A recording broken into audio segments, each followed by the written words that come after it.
Socialism is unwilling to consider that under socialism, things we see in the stores will need to be produced for them to exist.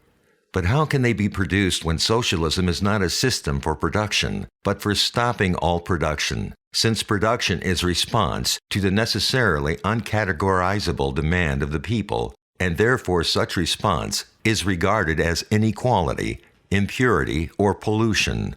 Feeding people is pollution, according to socialism, but at least it works in Europe. Socialists have no counter-argument but ad europium.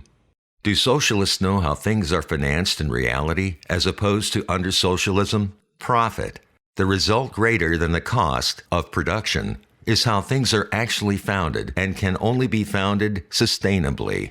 If socialism cannot cover the cost of its own production, if production cannot be financed, it ceases to exist. That is why socialism is always fuzzy and unclear on the most vital details. Financing. How are you going to pay for it? Practically over time. Socialism never answers that. Gradual, over the years, decline in the quantity and quality of supply of goods and services on the market is not evidence of socialism. Maybe still working. It is not. It never was. It was just emptying your pockets, then imploding, as it only can, insofar as its financing is based on taxpayers themselves, the rich, as socialists like to brand them. Socialism never materializes because it cannot pay for things realistically, and as such, socialist services are not real objects since they are completed by the lack of author, namely the price signals sent by the marketplace of people. Hospital is a business, education is a business, food and water supply, yes, a business. People who produce those things want to be paid. That is only if you want to see more water or food coming in the future. When paid, there is profit left for continuous operation of production. That is how things are normally created in reality, as opposed to ideology of idealists and academics who are trying to finance objects ever receding, throwing money into bottomless pits as example of runaway suicide. If there is no profit, there is no production. Socialist crockpot answer is tax the rich, also known as anyone and everyone who works for a living. That is the socialist con. Under the free market, it is the corporations themselves who finance production. Under socialism, it is you, the taxpayers, who do the financing out of your own wallets. And since that is not a rational way to finance production of anything, every other sector of the economy is affected by that misallocation of capital. The socialist inefficiency rapidly starts costing more and more money now out of your pocket until, hello, Venezuela. Let us not point to Europe like ultimate dupes.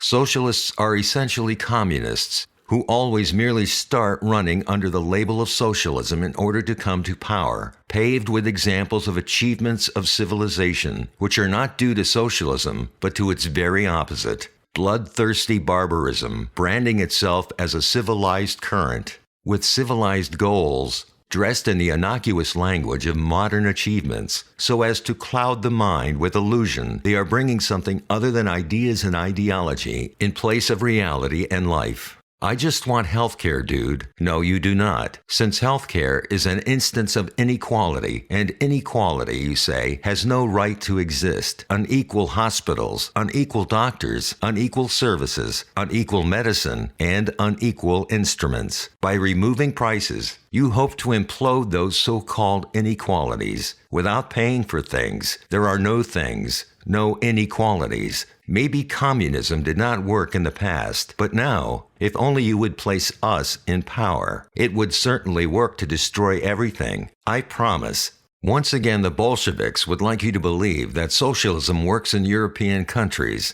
Well, does it work in any other place but European nations? Or the first world Western nations? Does it work in South America or Africa? No, it does not. Then what works in European nations is Europeans, not the ideology of socialist healthcare. How? Precisely by not practicing socialism, by not doing what socialist healthcare tells them to do, by not responding to socialist incentives, by not over-consuming public resources when they are free, like non-Europeans do. And then, and only then, socialist healthcare is finally tested. When non-Europeans overconsume public resources and do not pay for them, then there are not enough profits to cover the cost of continuous productions of healthcare. The less healthcare is produced, the less and less of it there is for customers over time. Healthcare starts being rationed until it goes bankrupt completely, and now you have attained universal healthcare. In truth, European people, not socialism, is that which in Europe works. By not overdrawing public resources when the cornerstone of resources have been removed by the ideology. If it was not a lie that socialism worked in Europe, it would have worked in non-European countries. Europeans may or may not have some socialist policies on the books, but it does not matter because they are not practicing them.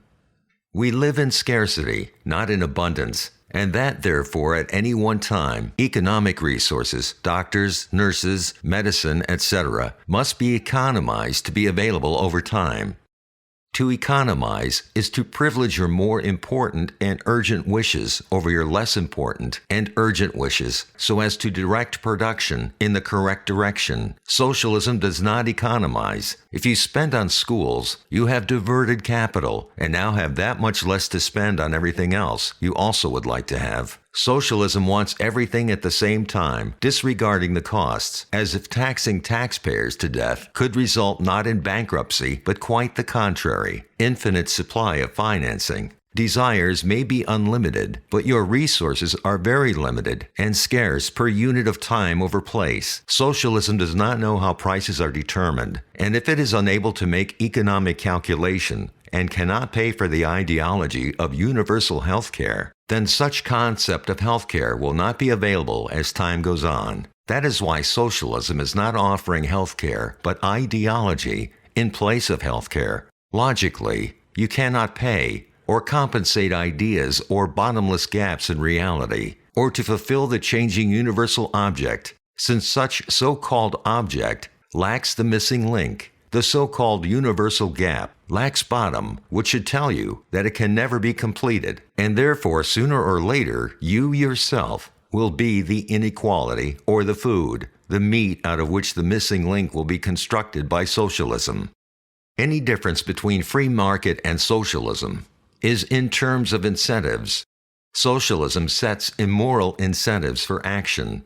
Socialism is wrong, not just because of its goal, which is abolition of life, but because of its means. Free market rewards good investments and punishes bad investments, while socialism punishes good behavior, good investments and savings, and rewards irresponsible behavior. Good investments and savings, and rewards irresponsible behavior, bad investments and spending.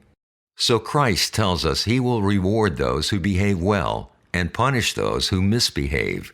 Heaven and hell. And yet socialists sometimes try to tell us Christ would be a socialist, since he told us to give to the poor, to the privation in reality. Not correct.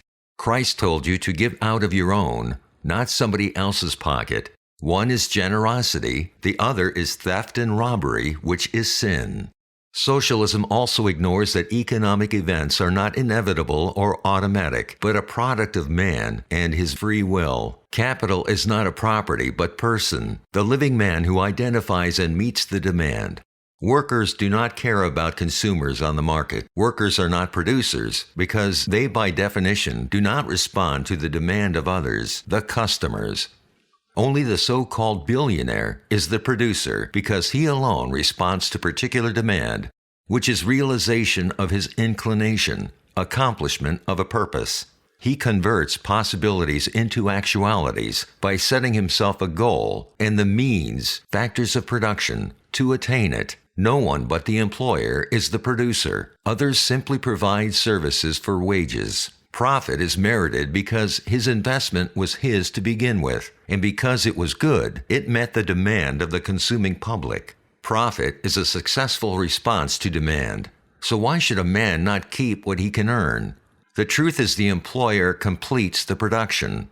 Just like Christ came to complete the law, not to abolish the law, so also the so-called 1%er completes the 99%. Profit is of production, not of labor. Labor is just one of the factors of production. And so laborers cannot be regarded as producers. They just provide labor and will be paid whether or not the demand is met, whereas the producer gets paid only if the production successfully meets the demand of the marketplace. Also notice, socialism betrays itself as ideology, even by its language of classes and percentages. What is the so-called billionaire class to which socialism is referring to? The so-called billionaire class is in translation the middle class. What is a class? Socialists could never tell, because to tell would be to admit that class is concept and category, an attempted category at reality. In other words, an ideology. That is why socialists always talk in terms of percentages and ordinal numbers as opposed to cardinal numbers. The point is, percentages are not people.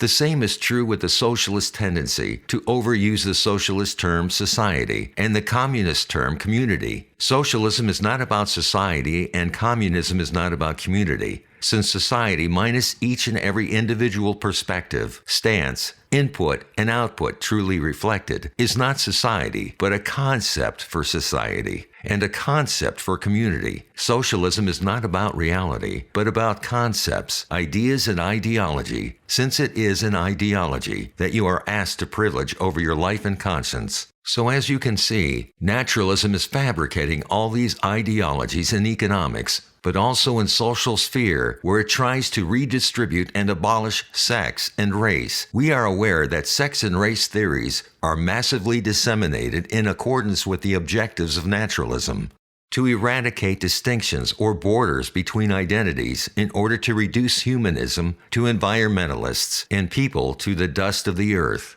As such, it can be said that the goal of naturalism is to eliminate reality itself, which is to say, to eliminate out of existence that which the ideology of naturalism is trying to describe as change, the so-called changing objects, the unequal objects.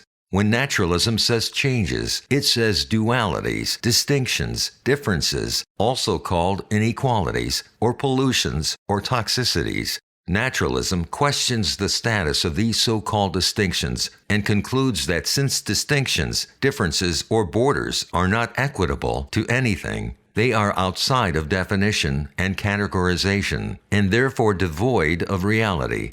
Yet because they exist, they discredit the vantage point from which they are reported, namely, they discredit the ideology of naturalism, exposing it for the ideology in place of reality. Must we remind naturalism that distinctions, differences, or borders are not outside of peoples or outside of identities? They are the identities. They are the peoples. Non-categorizability is not a dirty word, except within an ideology. Product of an equation is not outside of the equation. The three sides of the triangle are not external to the triangle. They are the triangle. Just like the national borders are not external to the nation. They are the nation. They are the so-called internalities, not externalities or pollutions.